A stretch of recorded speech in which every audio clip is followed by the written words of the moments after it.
조중동의 이런 보도 스탠스는 이찍들 노년층을 움직이고 결국 10%에 임박한 윤석열의 지지율의 원인 중 하나로 작용합니다. 그런데 오늘 굉장히 위험한 칼럼이 화제인데 전문 그대로 보고드립니다. 윤석열 대통령이 또 술과 관련해 구설에 올랐다. 윤 대통령이 축하주를 돌린 날은 22대 국회가 임기를 시작하는 첫날이었다. 108대 192 집권 여당의 기록으로는 사상 유례가 없는 참패를 하는 바람에 거대 야당의 제가 없이는 웬만한 법안 하나 들이밀 수 없는 게 지금 윤 대통령과 여당의 처지다. 윤 대통령은 그간의 오답노트에서 교훈을 찾고 또 찾아도 지지율 반등이 쉽지 않을 판에 지나간 건 다 잊어버리자고 외쳤고, 황우여 비상대책위원장은 우리가 소수 정당이라고 하는데 사실 108이 굉장히 큰 숫자라고 말했다. 그러면서 쇄신과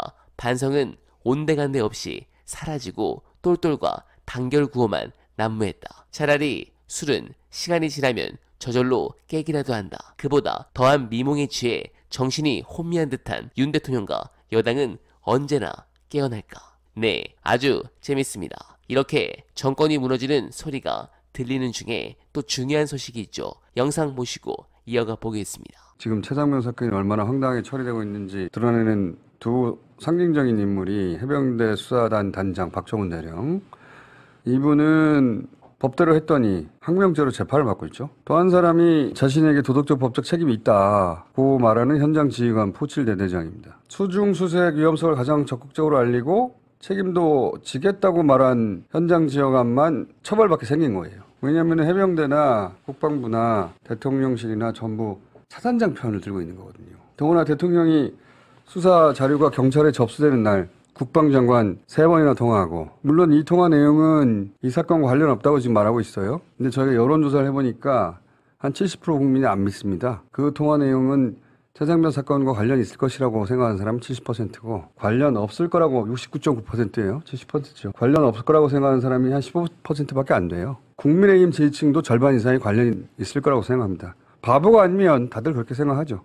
네, 이번 주가 정말 중요한 상황에서 뭔가 큰 게 하나 터질 것 같은데, 그래서 반격이라고 준비한 게 겨우 김정숙 여사 건입니다. 이걸 보고 참 어처구니가 없었습니다. 현재 핵심 지지층이 이탈해서 지지율이 안 좋으니 이런 짓도 하는군요. 먼저 이게 특검감이 아니라는 것은 설명해드릴 가치도 없지만, 원래 특검은 이번 최혜병 사건처럼 인사권을 통해 통제할 수 있는 수사기관이 용산이나 여당에 불리한 수사를 하지 않을 때 야당이 주장하는 겁니다. 김정숙 여사에 대한 수사를 여권이 주장하려면 그냥 당 차원에서 혐의를 잡아서 수사기관에 고발하면 됩니다. 그런데 이런 짓을 한다는 것은 그만큼 정부와 수사기관을 지들이 신뢰를 못한다는 소리밖에 안 됩니다. 물론 이런 짓을 한다면 요즘 윤석열을 손절하기 시작한 일부 노인들이 좋아할 수 있겠죠.